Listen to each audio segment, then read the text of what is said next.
누가복음 14장 보시겠습니다. 누가복음 14장 25절에서 35절입니다. 주중에 한번 이렇게 또 성도님들 뵙고 하나님 말씀으로 은혜를 누릴 수 있어서 참으로 감사가 되는데요. 어렸을 때부터 유평교회 다녔기 때문에 수요일 날 이렇게 성도들이 모이는 전통이라고 할까요? 저희가 이렇게 꽤 오랫동안 하고 있는데 알게 모르게 저희가 이렇게 주중에 받는 은혜가 굉장히 많다라는 생각이 들고요. 얼굴을 보고 인사 나누는 것만 해도 굉장히 기쁘다라는 생각이 좀 많이 듭니다. 오늘 이 말씀을 통해서 더욱더 우리가 풍성한 은혜를 서로 누리기를 원하는데요. 사실 오늘은 이제 최종영 목사님의 휴가로 인해서 갑자기 제가 말씀을 전하게 된 상황이기도 해가지고 평소에 조금 많이 생각했던 주제를 일부러 좀 선택을 해봤습니다. 그래서 오늘 말씀의 제목이 조금은 길지만 한번 들어보세요. 부모, 처자, 형제, 자매, 자기를 미워해야 예수의 제자가 될 수 있다는 말의 의미. 이게 오늘 말씀의 제목입니다.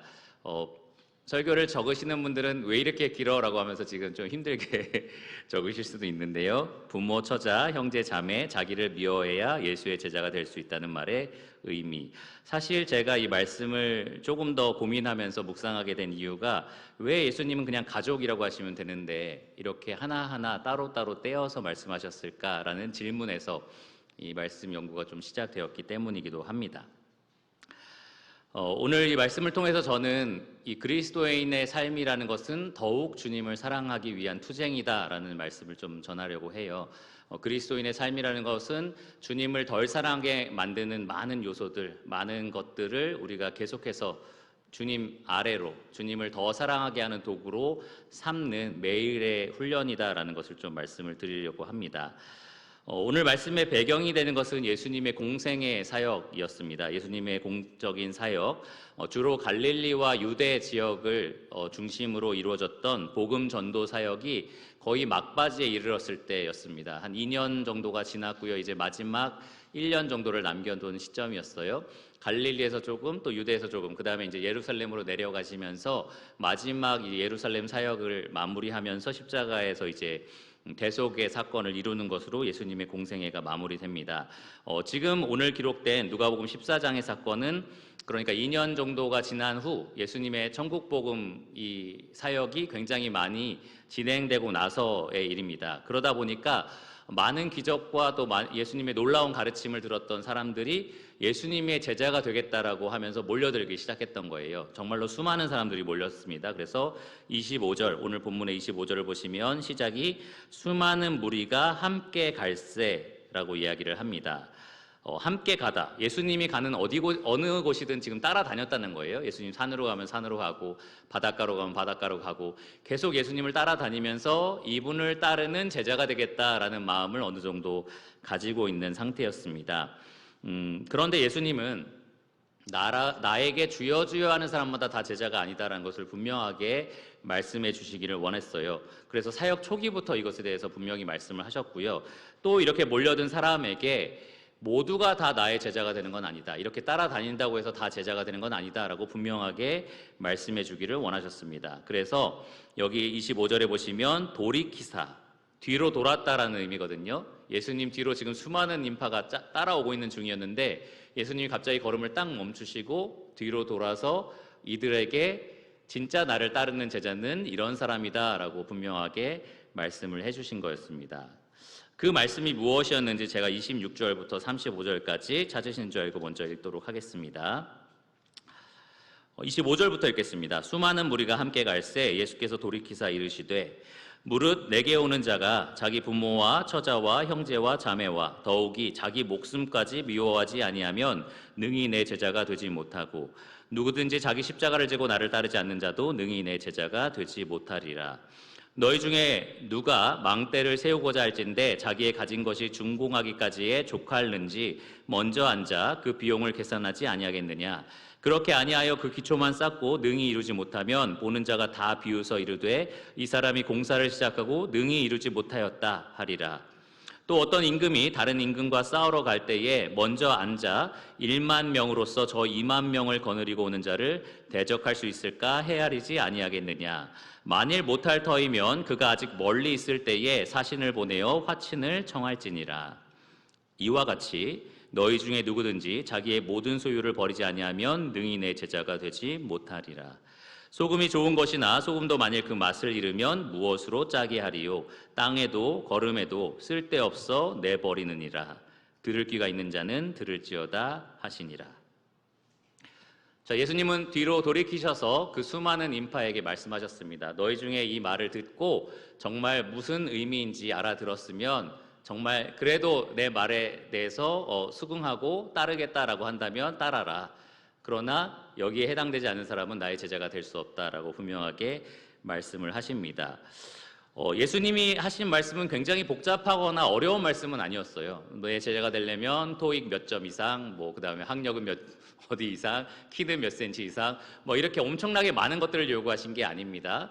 그리고 모두가 풀지 못하는 어떤 문제를 줘놓고서 이걸 풀면 내 제자가 될 거야, 이렇게 하신 것도 아니었어요. 굉장히 단순합니다. 굉장히 단순하고 직접적입니다.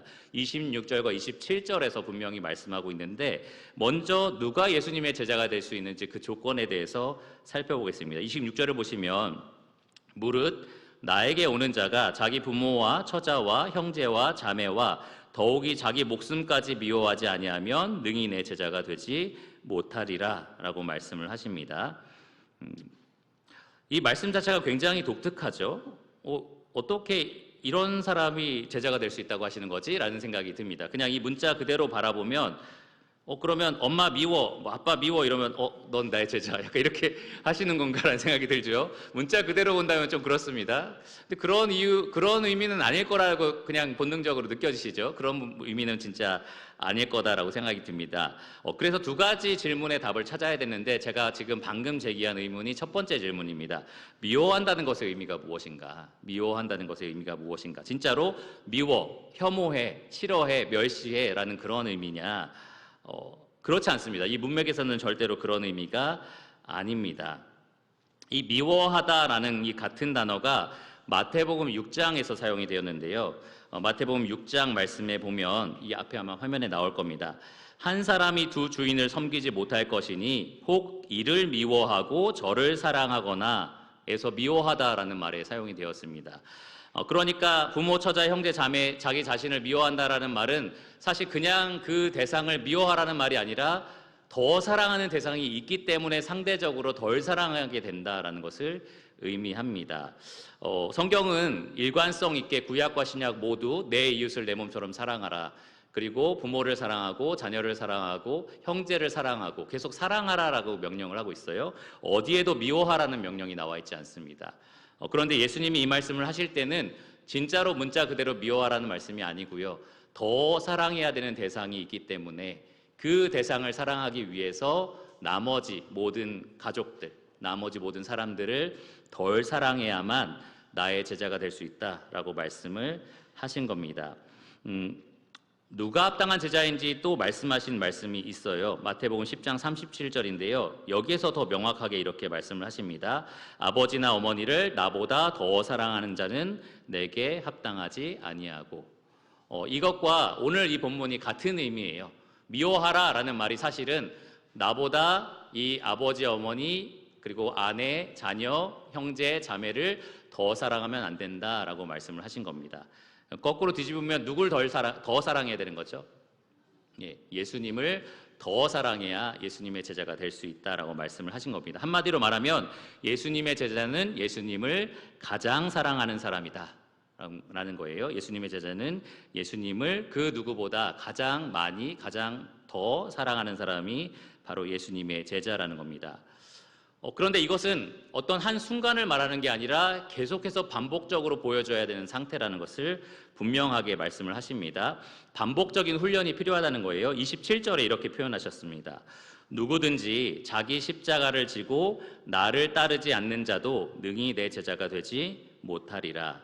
그러니까 예수님의 제자가 된다는 것은 어떤 순간을 이야기하는 것이 아니라 과정을 의미합니다. 따른다라는 거죠. 평생의 과정입니다. 평생 예수님이 이제 그만 따라도 된다, 우리 집으로 와라 할 때까지 계속 그분을 따르는 것이 제자의 삶입니다.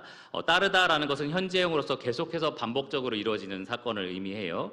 그러니까 예수님의 제자는 계속해서 예수님을 더 사랑하기 위해서 훈련하는 거예요. 예수님을 다른 그 무엇보다 더 사랑하기 위해서 계속해서 훈련하는 것이 바로 예수님을 사랑하는 제자라는 겁니다. 여기에서 그러면 십자가란 무엇을 의미하는가? 자기 십자가를 지라고 했거든요. 이 십자가가 무엇이냐? 십자가는 뭐죠? 십자가에다 뭘 합니까, 우리가? 예, 죽일 대상을 달아놓고서 거기다가 죽입니다. 그렇죠.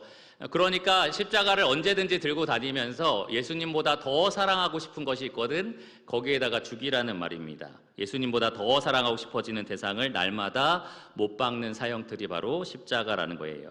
문자 그대로 이해하시면 안 됩니다. 뭐 아들이 더 사랑스럽네, 그럼 십자가를 진짜 준비해가지고 막 이러는 게 절대 아니에요.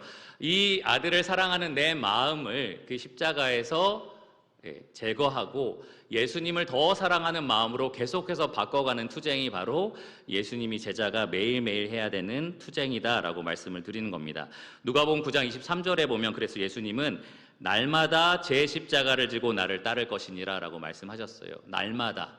그러니까 이게 한 번 일어나는 사건이 아니라는 거예요. 매일매일 십자가를 들고 다니면서 예수님보다 더 내가 사랑하게 되는 대상을 그 십자가에서 제거하라라는 겁니다.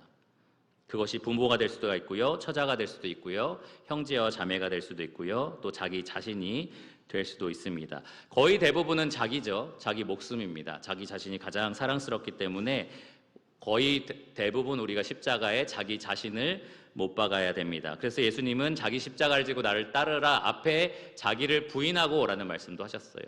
우리는 항상 우리 자신을 부정하고 우리의 욕구를 부정하고 우리의 권리를 내려놓고 십자가에 예수님보다 더 사랑하는 것들을 모두 다 못 박을 필요가 있습니다. 매일매일 그렇게 해야 된다는 거예요. 그러니까 오늘 말씀의 제목처럼 부모, 처자, 형제, 자매, 자기를 미워해야 예수의 제자가 될 수 있다는 것의 의미는 무엇이냐? 날마다 예수님을 더욱 사랑하고 아끼고 보배롭게 여기기 위해서 그의 라이벌이 되는, 상대방이 되는 그러한 누군가 혹은 무언가를 날마다 포기하는 삶을 사는 것이 바로 예수 그리스도를 따르는 제자의 삶이다라는 겁니다. 그러면 두 번째 질문이에요. 제가 이 말씀을 준비할 때 가장 궁금해했던 부분입니다. 왜 예수님은 부모, 처자, 형제, 자매, 자기 목숨 이렇게 다양한 대상을 쭉 다 이야기하셨을까? 그냥 가족, 그리고 너 자신 이렇게만 하셔도 되잖아요. 그런데 사실 33절에 자기의 모든 소유까지 우리는 여기에 포함을 시켜야 됩니다. 자기의 모든 소유를 버려야만 나의 제자가 될 수 있다라고도 말씀을 하셨어요. 그러니까 사람, 부모, 처자, 형제, 자매뿐만 아니라 자기 자신, 목숨, 그리고 내가 가지고 있는 모든 소유물까지도 이 예수님을 위해서는 버릴 수 있어야 된다, 미워할 수 있어야 된다라고 이야기를 해요. 가만히 생각해 보시면 우리는 이웃보다 가족을 더 사랑합니다. 그렇죠? 이웃보다는, 주변에 있는 옆집 아저씨나 옆집 아줌마보다는 당연히 나의 아빠, 엄마, 그리고 나의 자녀들을 훨씬 더 사랑한다는 거죠. 내 배우자를 더 사랑합니다. 나의 형제 자매가 훨씬 더 피부치니까 가깝게 느껴지는 거죠. 그런데 그렇게 소중하게 여기는 것들을 예수님보다는 덜 소중하게 여겨야 된다라고 지금 직접적으로 예수님이 말씀을 하셨습니다. 다른 말로 하면은 우리가 보통 일반적으로 가장 사랑하고 가장 소중하게 여길 수 있는 대상을 지금 예수님이 하나하나 여기에 언급을 하신 거예요. 그래서 우리가 이 한 사람 한 사람을 생각해 보면서 정말 이들보다 나는 예수님을 더 사랑하는지 생각해 볼 수 있도록 그렇게 도와주십니다. 사실 사람마다 다 약한 점이 있어요. 사람마다 다 걸리는 부분들이 있습니다. 어떤 사람은 남편, 신경 안 써요. 예수님 훨씬 좋죠. 이렇게 하실 거예요. 근데 부모 하면 마음이 걸려. 부모 하면 마음이 짠하고 너무 마음이 아프고, 부모님을 위해서라면 난 예수님도 너무 믿고 이런 생각이 드는 거죠. 그러니까 이 각각 사람마다 걸리는 부분들이 있습니다. 그래서 예수님은 어쩌면 그런 대상 하나하나를 나열하면서 정말 이 사람보다 네가 날 사랑하니? 이 사람보다 너가 날 사랑하냐? 이 모든 소유보다 네가 날 사랑하냐라고 하면서 하나하나 우리에게 묻고 계시는 것 같습니다. 더 마음을 빼앗기는 대상들이 있다라는 거예요. 그런데 흥미롭게도 가족을 사랑하는 것, 자녀를 사랑하는 것, 우리 소유물에 대해서 감사하는 것 다 하나님 앞에서 올바른 거고 좋은 거예요. 그런데 예수님이 재물과 하나님을 동시에 사랑할 수 없다고 말씀하신 것처럼 우리가 가족을 더 아끼고 사랑하면 사랑할수록 주님에 대해서는 사랑이 덜해지는 것을 우리가 경험하게 됩니다. 우리가 가지고 있는 소유물을 더 아끼고 더 귀중하게 여기면 여길수록 주님에 대한 마음은 조금씩 더 약해지는 것을 우리가 경험하게 됩니다. 자식을 너무너무 사랑하는데 그 사랑하는 것이 어떤 수준을 넘어가게 되면 주님에 대한 미움으로 바뀌기도 하고요. 또 배우자를 너무나 아끼는데 그렇게 아끼다 보면 예수님을 덜 사랑하게 되기도 합니다. 예를 들어 볼게요. 여러분의 자녀가 지금 영적으로 크게 방황 중입니다.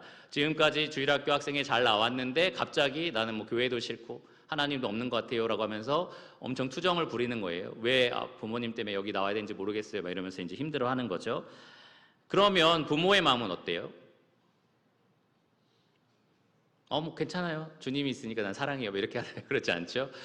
너무 힘들다. 어떻게 이렇게 내가 정말 평생을 이 아이를 위해서 시간을 쏟고 에너지를 쏟고 말씀을 아침마다 전하고 기도도 같이 했었고 그런데 어떻게 이렇게 애가 이렇게 될 수 있지? 라는 생각에 가슴이 찢어지는 그런 경험을 할 겁니다. 너무너무 아끼고 사랑하는 마음에서 그런 안타까운 마음들이 표출이 되는 거예요.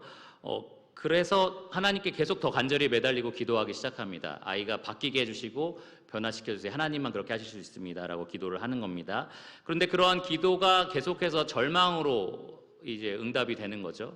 계속 아이는 더 나빠지는 것 같고 뭔가 좋아질 기미가 전혀 없고 그러면 여러분이 이 자리에 앉아서 주님 너무 사랑해요 라는 찬양을 부를 때 진짜 마음과 뜻과 힘을 다해서 그 찬양이 나오나요? 잘 안 됩니다. 정말 내가 가지고 있는 이 아픔 때문에 자녀를 향한 정말 올바른 사랑이죠. 정말 합당한 사랑인데 그러한 사랑이 너무 크다 보면 주님에 대한 사랑이 덜해지게 됩니다. 그리고 어떤 사람들은 심지어 미워지기까지 해요. 어떻게 이런 상황을 허락하실 수 있나요? 어떻게 나에게 이런 것들을 주실 수 있나요? 라는 생각에 하나님이 미워지기도 합니다. 자녀가 없으면 그런 문제가 없을까요? 어떻게 생각하십니까? 저는 이제 새로운 사람들을 만나야 될 수밖에 없는 그런 일을 하고 있잖아요.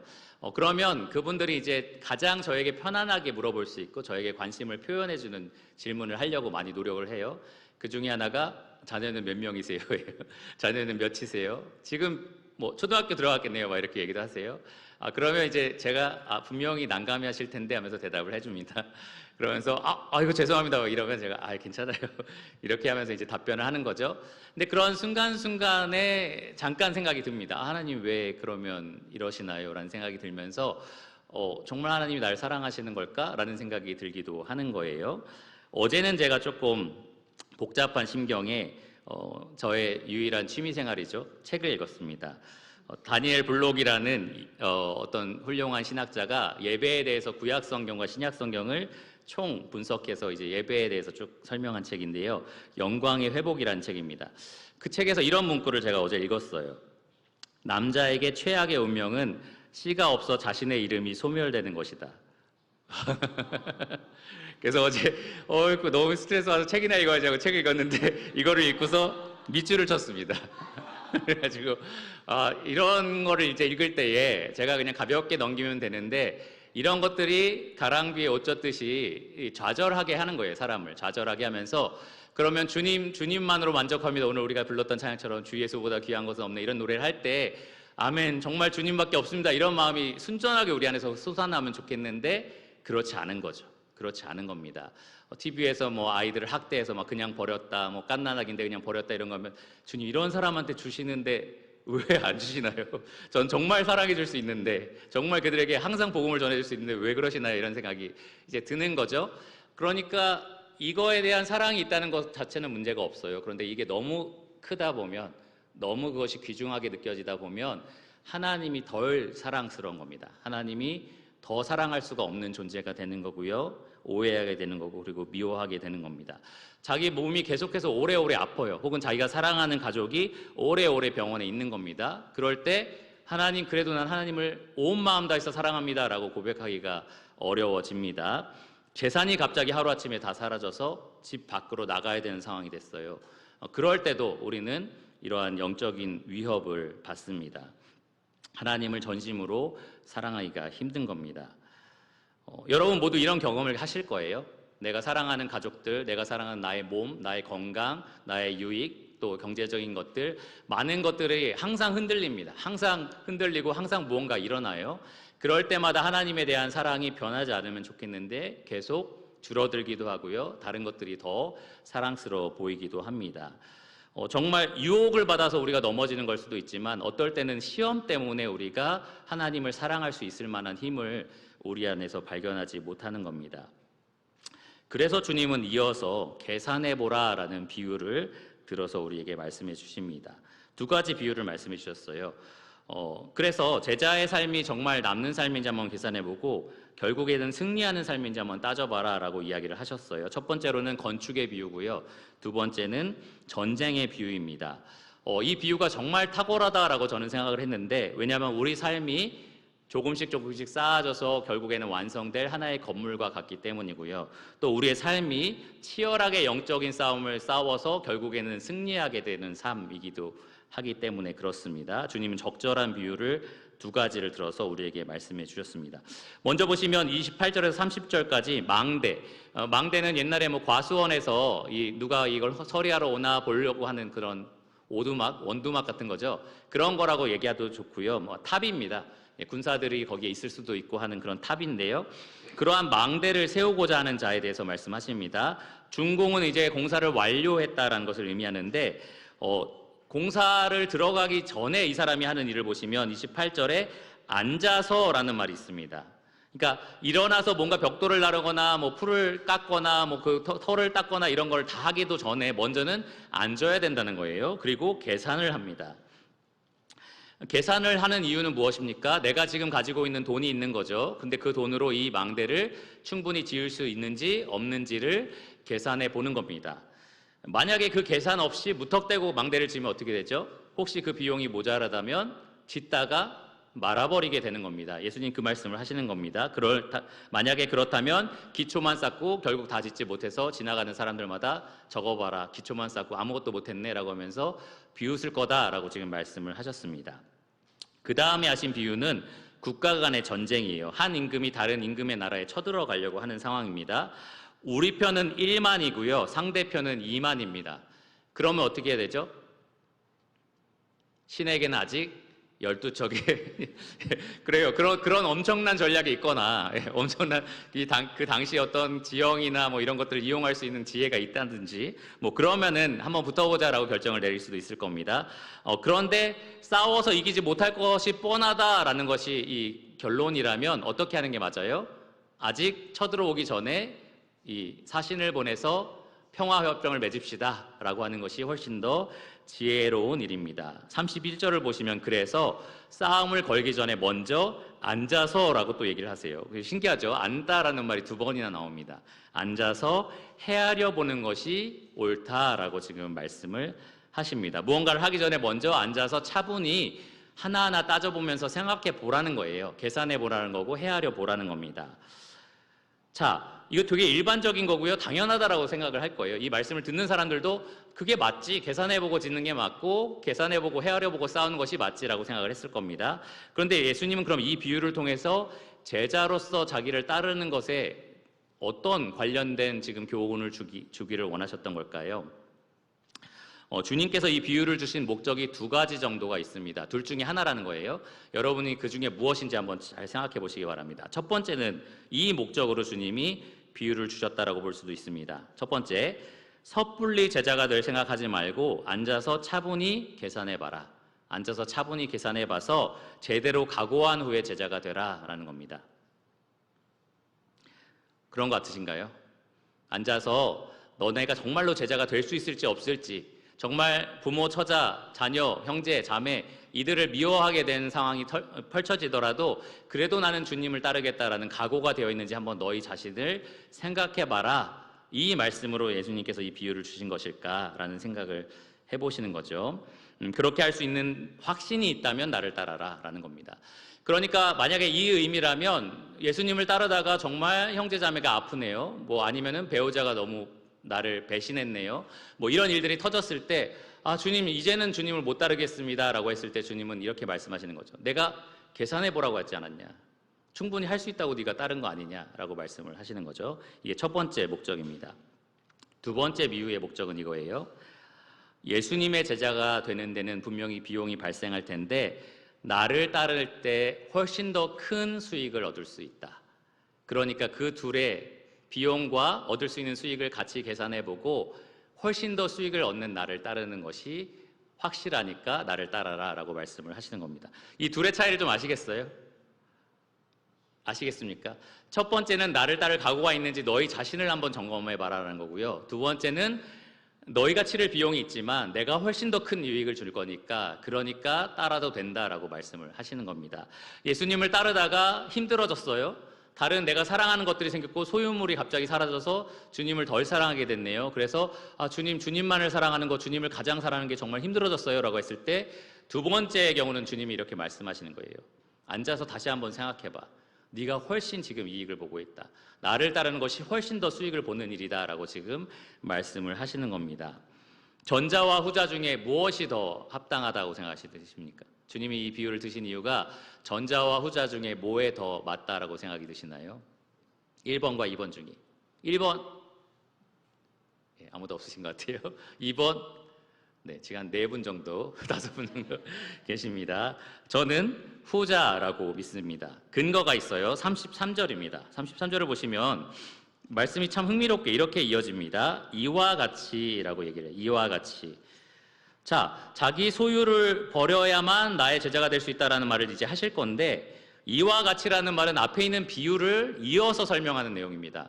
그러니까 아무 뜬금없이 맞다. 내가 형제, 부모, 처자 이런 얘기 했는데 소유물도 들어가 라고 말씀하신 게 아니고요.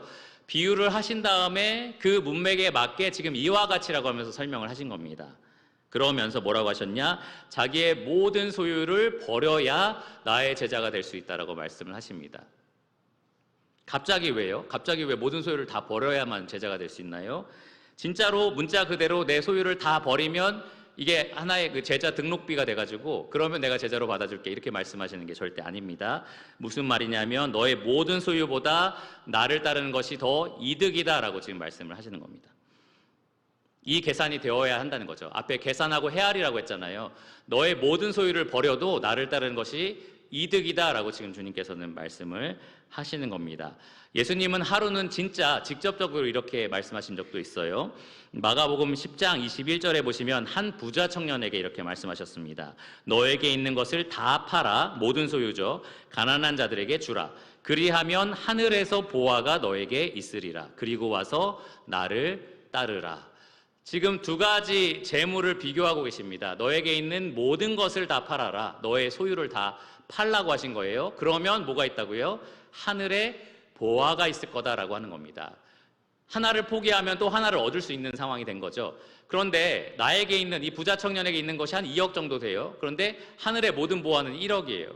그럼 다 파는 게 이득입니까? 아니면 그냥 가지고 있는 게 이득입니까? 가지고 있는 게 이득이죠. 그런데 이 부자 청년이 다 팔아야 되는 자기 재산이 1억 정도가 되는데 하늘의 보화는 한 2조 정도 돼요. 그러면 어떻게 해야 되는 게 맞습니까? 주님의 이 계산법에 따르면 팔고 이걸 얻는 게 당연히 옳은 겁니다. 이 중에 그렇게 안 하실 분, 나는 그래도 1억이 좋습니다. 나는 이 땅에서 만지는 1억이 훨씬 낫습니다. 하늘에서 2조를 주든 10조를 주든 상관하지 않습니다. 이런 분 안 계시죠? 보물을 하늘에 쌓아두고 계시죠? 어쨌든 주님께서 하고 싶은 말씀은 이것이 남는다라는 거예요. 나를 따르는 것이 훨씬 더 이익이다라고 지금 말씀을 하시는 겁니다. 너에게 있는 그 모든 소유물보다 심지어 너의 가족과 너의 목숨보다도 하늘에 있는 그 보화가 훨씬 더 영구적이고 가치가 있고 소중하다라고 말씀을 하는 겁니다. 그 가치를 보는 사람만이 이 예수님을 따를 수가 있는 겁니다. 정말 예수님이 이만큼 가치가 있는 분이구나. 예수님을 따르는 것이 이만큼 소중하고 고귀한 일이구나라는 것을 아는 사람만이 예수님을 따라갈 수 있는 겁니다. 그래서 예수님은 또 다른 비유로 마태복음 13장 44절에 천국에 대해서 이렇게 말씀하셨습니다. 천국은 마치 밭에 감추인 보화와 같으니 사람이 이를 발견한 후 숨겨두고 기뻐하며 돌아가서 자기의 소유를 다 팔아 그 밭을 사느니라. 왜죠? 자기의 모든 소유를 파는 이유가 뭡니까? 이 소유보다 훨씬 더 보배로운 것이 보화가 이 밭에 숨겨 있다는 것을 믿기 때문에, 알기 때문에 그렇습니다. 예수님의 참된 제자는 그러니까 예수님의 가치가 어떤지를 아는 사람입니다. 예수님의 가치가 어떤 것이고 또 예수님이 약속한 것들의 가치가 얼마나 귀한 것인지를 아는 사람들입니다. 그래서 아까 말씀드린 것처럼 우리가 예수님을 덜 사랑하게 되는 일이 발생할 때, 그러니까 우리가 이 가족이라든지 나의 자신이라든지 혹은 내가 가지고 있는 소유물이 더 사랑스러워져서 예수님이 덜 사랑스럽고 그리고 심지어 미워지기까지 할 때에, 그럴 때 우리가 해야 될 것은 무엇이냐? 주님이 오늘 이 말씀하신 것처럼 일단 자리에 앉는 겁니다. 그리고 계산해 보는 거예요. 계산해 보는 겁니다. 헤아려 보는 겁니다. 내가 지금 손해를 보고 있는가? 내가 지금 이 어려움을 겪고 있는데 진짜 이것이 손해보고 있는 상황인 건가? 아니면 나는 예수님을 따르고 있기 때문에 여전히 이득을 보고 있는 건가? 하나님의 관점에서 봤을 때 나는 무한히 수익을 얻고 있는 사람이 맞는 건가라는 것을 앉아서 차분히 계산을 해보셔야 되는 겁니다. 특별히 여러분이 주님보다 더 사랑하는 대상 때문에 주님을 마음과 뜻과 힘을 다해서 사랑하고 있지 못할 때에 더욱더 그렇게 하셔야 됩니다. 믿음의 눈을 떠서 여러분이 모든 것을 팔고 산 그 보화가 얼마나 고귀한지를 보실 수 있어야 되는 겁니다. 골로새서 2장 3절에 보면 그리스도 안에 지혜와 지식의 모든 보화가 있느니라 라고 말씀을 하고 있고요. 감추어져 있다라고 말씀을 해요. 그리고 그리스도의 제자가 모인 교회에 대해서 에베소서 1장 23절에 보면 만물 안에서 만물을 충만하게 하시는 이의 충만함이라고 이야기를 합니다. 그러니까 여러분들이 만물을 충만하게 하시는 이의 충만함으로 채워져 있다라고 얘기하는 거예요. 왜냐하면 여러분들은 예수 그리스도를 머리로 삼고 있는 몸이기 때문에 그렇습니다. 머리이신 예수님이 충만하시기 때문에 몸인 여러분들은 그분의 충만함으로 항상 충만함을 얻을 수 있는 자들입니다. 믿음의 눈으로 그걸 볼 수 있어야 되는 거예요. 나의 손에 가진 게 없고 나의 삶은 너무나 엉망진창인 것 같고 너무나 힘들어지고 있는데, 그러나 내 머리는 주님이야. 주님은 나를 충만하게 채우시는 분이야. 그분 안에는 감춰져 있지만 모든 지혜와 지식이 충만하게 있어라는 것을 여러분이 보실 수 있어야 되는 겁니다. 하나님은 로마서 8장 28절에 보면 모든 것이 합력하여 우리의 선을 이루게 하신다라고 말을 하고 있습니다. 그러니까 모든 것이 합력하여 선을 이루게 하신다라는 것의 모든 것, 여러분이 지금 겪고 있는 그 어려움도 포함이 되는 거예요. 여러분이 정말 이해할 수 없는 왜 이런 걸 허락하셨나요? 라는 것도 그 모든 것에 포함이 됩니다. 그 모든 것을 통해서 사실 하나님은 여러분 안에 여러분이 이 세상이 줄 수 없는 얼마나 고귀한 것을 가지고 있는지를 계산하게 하시는 거예요. 보게 하시는 겁니다. 그것을 더 가까이에서 경험하게 하시는 겁니다. 우리가 예수님을 덜 사랑하게 하거나 심지어 미워하게 만드는 그러한 모든 상황과 환경은 사실 우리 안에 더 큰 믿음을 하나님 주시기 위해서 허락하시는 것들입니다. 우리 안에 더 큰 인내와 연단을 허락하시고 그래서 더 큰 소망을 바라보게 하시기 위해서 하나님이 주고 계신 겁니다. 여러분 혹시 파도 타기를 해본 적 있으십니까요? 저는 없습니다. 앞으로도 없을 것 같아요. 별로 물을 좋아하지 않고 물에 빠지면 무조건 들어가기 때문에 어쨌든 파도 타기를 안 할 것 같습니다. 그런데 파도를 정말 잘 타는 사람들은 큰 파도가 몰려올 때 좋아할까요? 싫어할까요? 좋아합니다. 저는 싫어해요. 저는 싫어하는데 파도 타기를 좋아하는 사람은 좋아합니다. 큰 파도가 오면 긴장하기보다는 오히려 설레어하고 신나합니다. 파도를 없애버릴 수는 없어요. 내 앞으로 몰려옵니다. 그러면 그 사람은 준비를 해요. 어떻게 하면 내가 이 파도를 잘 넘어갈 수 있을까? 어떻게 신나게 즐겁게 이 파도를 이용할 수 있을까를 고민하는 겁니다. 여러분에게 하나님이 덜 사랑스러운 환경이 펼쳐질 때에 여러분 앞에 그 파도가 몰려오고 있다라고 생각을 해보세요. 그리고 여러분들은 파도 타기의 달인이 되어가고 있는 중입니다. 그래서 이 파도를 내가 어떻게 하면 잘 탈 수 있을까를 고민하시는 겁니다. 그래서 이 파도를 타면서 어떻게 주님을 향한 믿음을 내가 더 키울 수 있을까? 어떻게 하면 더 인내하고 내가 바라보는 소망을 아무 일 없을 때는 내가 신경도 안 쓰는 그 천국의 소망을, 주님 안에 있는 보화를 내가 더 가까이에서 경험하고 바라볼 수 있을까? 이것을 여러분 생각해 보시기를 바랍니다. 가끔 성도님들의 소식을 하나하나 듣다 보면 정말로 큰 파도 가운데 계신 분들을 많이 발견하게 돼요. 그런데 그 파도 속에서 여러분들을 균형을 잃지 않고 계속 파도를 타게, 그것도 스릴감 넘치고 기쁨으로 타게 해주는 성경 구절이 있습니다. 로마서 8장 32절인데요. 자기 아들을 아끼지 아니하시고 우리 모든 사람을 위하여 내주시니가 어찌 그 아들과 함께 모든 것을 우리에게 주시지 아니하겠느냐. 바로 이 말씀입니다. 여러분들이 정말로 어려운 삶을 만났을 때에, 하나님이 덜 사랑스럽게 느껴질 때에, 정말 하나님에 대해서 의심이 들기 시작할 때에 그럴 수가 없다. 하나님은 아들을 나를 위해서 내어주신 분이지 않느냐. 그런데 이 아들과 함께 그 모든 것을 주실 수 있는 분이 아니냐. 그러니까 지금 뭔가 주어지지 않는다라고 느껴질 때에 나는 믿음의 눈을 떠서 나에게 지금 가지고 있는 것이 무엇인지, 나에게 주실 것이 무엇인지를 보여주고 계시는 하나님을 바라보겠다라는 마음을 먹으셔야 합니다. 이 십자가의 사건이 여러분에게 흔들리지 않는 균형감을 가져다 줄 거라고 믿습니다. 저는 아까 읽었던 구절 기억나시죠? 이름이 삭제되는 거라고 말씀했던, 자신의 이름이 소멸되는 거다, 이런 글귀를 읽고 나서 잠깐 마음이 조금 그랬는데 바로 이런 마음을 품었습니다. 나의 이름은 사라지지 않는다.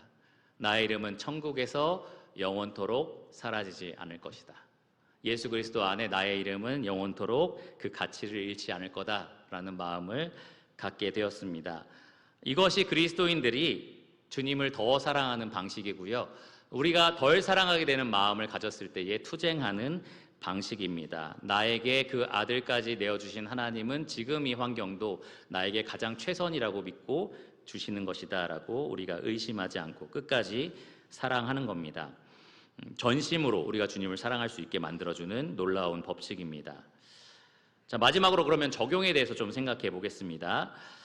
이 세상에 그리스도인들이 필요한 이유가 있습니다. 이 세상은 영적으로 어둡고요. 그리스도인들은 영적인 빛으로서 역할을 합니다.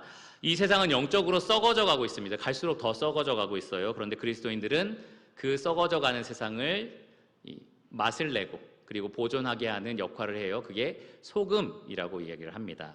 맛을 가진 소금으로서 세상의 소금 역할을 하는 겁니다. 그런데 여러분, 그냥 교회를 다니고 있고 교회에서 여러 가지 일을 하고 있다고 해서 빛과 소금이 되는 게 아닙니다. 오늘 말씀의 문맥상 주님은 마지막 34절과 35절에 소금에 대한 말씀을 하시는데요. 그 말은 진짜 예수님을 가장 사랑하는 제자들만이 맛을 내는 소금이다라는 의미입니다. 진짜 예수님을 그 어떤 것보다 사랑하고 그 무엇보다 귀하게 여기는 사람만이 참 맛을 내는 소금이다라는 겁니다. 34절과 35절에 예수님은 이렇게 마지막으로 말씀하셨어요. 소금이 좋은 것이나 소금도 만일 그 맛을 잃으면 무엇으로 짜게 하리요. 땅에도 거름에도 쓸데가 없어 내버리느니라. 들을 귀 있는 자는 들을지어다. 여러분이 예수님의 제자라는 것을 어떻게 세상 사람들이 알 수 있어요? 성경책 들고 다니니까, CCM 들으니까, 이런 것도 하나의 이유가 될 수 있을 겁니다. 그런데 가장 그것이 확실하게 드러날 때는 언제냐면요, 남들도 다 힘들어하는 것, 그거를 여러분이 겪는 겁니다. 자녀 때문에, 배우자 때문에, 형제 자매 때문에, 혹은 재물 때문에, 여러분의 건강과 목숨 때문에 여러 가지 고통과 어려움을 겪고 있는 중인 거예요. 그런데 남들은 세상에서 절대로 발견할 수 없는 평안과 기쁨을 여러분이 따르고 있는 예수님에게서 받아서 정말로 하나님을 사랑하는 모습을 그들에게 보여줄 때에, 변하지 않고 하나님만으로 만족하고 기뻐하는 모습을 보여줄 때에 세상은 발견하는 겁니다. 뭔가 나에게 없는 것, 뭔가 이 세상에서 발견할 수 없는 것을 저들은 가지고 있다라고 생각을 하는 겁니다. 소금이 가지고 있는 짠맛, 그것을 여러분에게서 발견을 하는 겁니다. 그들이 그 안에서 찾아볼 수 없는 가치를 여러분들이 그리스도 안에서 온전히 누릴 때에 여러분들은 세상의 소금으로서 분명한 역할을 할 수가 있는 겁니다. 오늘 아침 큐티 말씀에서 저는 바울의 이 고백이 우리의 매일의 고백이 되었으면 좋겠다라고 생각이 들었어요. 오늘 이 본문 말씀을 적용하는 성도가 매일 하나님 앞에서 고백하는 기도가 이런 기도가 돼야 된다라고 생각을 합니다. 빌립보서 1장 20절과 21절이에요. 여러분 화면에 나와 있는데 같이 한번 여러분의 고백이라고 생각하고 한번 읽어볼까요? 시작. 나의 간절한 기대와 소망을 따라 아무 일에든지 부끄러워하지 아니하고 지금도 전과 같이 온전하게 담대하여 살든지 죽든지 내 몸에서 그리스도가 존귀하게 되게 하려 하나니 이는 내게 사는 것이 그리스도니 죽는 것도 유익함이라. 이 고백이 진짜로 예수님을 가장 사랑하는 사람만이 할 수 있는 고백입니다. 정말 그 어떤 어려움을 당하더라도 그것을 부끄러워하지 않고 예수님을 얻었다라는 것으로 정말 전심으로 기뻐할 수 있는 사람이 이러한 고백을 할 수 있습니다. 왜냐하면 이 사람은 사는 게 그리스도예요. 사는 이유가 무엇이냐라고 묻는다면 나는 그리스도를 오늘 더 얻기 위해서 삽니다라고 얘기하는 거예요. 죽으면요? 라고 물어보면 죽는 건 싫어요가 아니라 죽으면 더 기쁘죠. 왜냐하면 그땐 예수님을 온전히 얻을 수 있으니까요 라고 고백하는 겁니다. 이런 사람은 정말 예수님으로 가득 차 있는 사람이에요. 예수님을 그 어떤 것보다 소중히 여기고 사랑하는 사람입니다. 우리가 이러한 고백을 하면서 살아야 된다는 겁니다. 우리가 이러한 고백을 하고 또 정말로 주님을 사랑하면서 주님을 가치 있게 여기면서 그렇게 살아가야 한다라는 겁니다. 사실 그리스도인의 삶은 한마디로 무언가를 더 사랑하기 위한 훈련이다. 무언가를 더 사랑하기 위한 투쟁이다라고 말씀을 드릴 수 있습니다. 가족과 주님, 형제와 주님, 나의 자신과 나의 목숨과 나의 건강과 또 나의 소유물과 주님, 계속해서 끊임없이 무엇을 더 사랑할 것인지를 결정하는 싸움이 우리 삶에 가득합니다. 그냥 순간적으로 일어나기도 해요. 여러분 지금 마치고 청소하면서 집에 돌아가는데 차 안에서 갑자기 싸움이 일어난 거죠. 그러면 화가 나면서 주님을 사랑하는 것과 이 가족을 사랑하는 것과 또 이 가족 안에서 화평을 내가 얻고 싶은 것과 이런 것들이 또 충돌하기 시작합니다. 내일 회사를 나가도 회사 일이 힘들고 회사에서 어려움을 당할 때에 정말 이렇게 해야 되나라는 마음이 들면서 이런 걸 허락하는 주님을 내가 사랑해야 되나라는 걸로 또 이어지기도 합니다. 그러니까 매일매일 우리는 투쟁을 하는 거예요. 매일매일 이런 싸움이 있습니다. 그럴 때에 여러분, 우리가 그러면 눈에 보이지 않는 소망, 예수 그리스도 안에 감춰준 그 보화를 어떻게 발견할 수 있겠느냐? 성령님께 간절히 기도하시기를 바랍니다. 로마서 5장 5절에 보면 이렇게 기록되어 있어요. 우리 로마서 마지막으로 한번 살펴볼까요? 로마서입니다.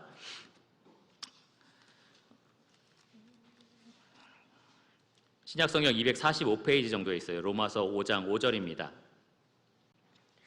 우리 눈에 잘 보이지 않는 소망에 대해서 지금 이야기를 하고 있어요. 5절 찾으신 줄 알고 제가 읽겠습니다. 소망이 우리를 부끄럽게 하지 아니함은 우리에게 주신 성령으로 말미암아 하나님의 사랑이 우리 마음에 부은 바 됨이니 우리가 아직 연약할 때에 기약대로 그리스도께서 경건하지 않은 자를 위하여 죽으셨도다. 의인을 위하여 죽는 자가 쉽지 않고 선인을 위하여 용감히 죽는 자가 혹 있거니와 우리가 아직 죄인 되었을 때에 그리스도께서 우리를 위하여 죽으심으로 하나님께서 우리에 대한 자기의 사랑을 확증하셨느니라. 그러니까 여러분 간구하시기 바랍니다. 성령님께서 여러분 마음에 이 부어진 하나님의 사랑을 보여주실 수 있도록. 하나님 정말 나를 이렇게 사랑하셨군요. 내가 아직 연약하고 하나님의 원수가 되어서 하나님을 대항하고 있었던 그때에 자기의 하나뿐인 아들을 내어주시기까지 나를 사랑하신 거군요. 여러분 안에 부어서 넘쳐 흐르는 그 사랑을 성령님께서 보여주시기를 간구하시기 바랍니다. 그러면 여러분이 가지고 있는 소망이 초라해보지 않고요. 또 부끄러워지지 않을 겁니다. 세상 사람보다 더 못한 이런 환경 속에서 내가 어떻게 주님을 붙들 수 있나요? 여러분에게 소망이 있어서 그런 거예요. 예수님 안에 있는 소망. 성령님께서 그것을 여러분에게 밝히 보여주실 겁니다. 간절히 기도하시고요. 여러분에게 부어진 그 사랑을 확인하시고 앉아서 계산해 보시고 헤아려 보시고 그리고 다시 주님을 가장 많이 사랑하는 삶, 다른 것과 비교하면서 계속해서 주님을 가장 많이 사랑하기 위해서 투쟁하는 삶을 힘있게 살아가시기 바랍니다. 그러면 여러분 주변에 있는 사람들, 믿지 않는 가족부터 시작해서 모든 이웃들이 여러분이 정말 짠맛을 내는 세상의 소금이다라는 것을 분명히 발견하게 될 겁니다. 기도하고 말씀을 마치겠습니다. 하나님 감사합니다. 우리의 인생을 인간적인 눈으로 바라보면 세상 사람보다 더 못한 것도 있고 세상 사람에게 주어지는 그냥 일반적인 복들도 우리에게는 주어지지 않는 것도 있어 보입니다. 하나님을 사랑하면서 평생을 살아왔는데 하나님께서 자녀들을 정말 순종의 길로 또 구원의 길로 빨리 인도해 주지 않는 것 같아서 또 답답할 때도 있고 또 가정마다 겪고 있는 경제적인 문제라든지 또 질병의 문제라든지 여러 가지 문제들이 정말 있는 것을 보게 됩니다. 하나님, 그런데 우리가 믿음의 눈으로 이것을 보게 하여 주시기를 원합니다. 이것이 단지 버티고 그리고 이를 악물면서 하나님을 어떻게든 사랑해야겠다라고 그렇게 결단하는 그러한 도구가 아니라 사실은 그러한 어려움 가운데 예수 그리스도께서 우리에게 주신 더 놀라운 보화들을 발견하게 하시는 하나님의 은혜로운 선물이고 손길이라는 것을 우리가 꼭 기억하게 하여 주시기를 원합니다. 좋은 일 있을 때 기뻐하고 슬픈 일 있을 때 슬퍼하는 세상 사람과 똑같이 반응하는 그러한 존재가 아니라 모든 환경과 모든 상황 가운데서 아무것도 부끄러워하지 아니하고 나의 간절한 기대와 소망을 따라서 오직 예수 그리스도께서 우리 안에서 가장 존귀함을 얻으시는 그러한 하루하루가 되게 하여 주시기를 원합니다. 날마다 우리의 십자가를 지고 주님보다 우리가 더 사랑하고 더 아끼는 것들을 그 십자가에 과감히 못 받고 오직 예수 그리스도만 우리가 얻기 위하여 날마다 살아가고, 그리고 주님께서 부르시는 그날에 예수님을 온전히 얻는 자들로 발견되게 하여 주시기를 간절히 구합니다. 이 가운데 그 누구도 짓다가만 집, 그리고 싸우다가 지는 패배하는 그런 삶이 아니라 완성된 하늘나라, 그리고 최후 승리를 얻는 성도로서 발견되게 하여 주시기를 간절히 구합니다. 모든 것을 예수 그리스도 이름으로 감사하며 기도드렸습니다. 아멘.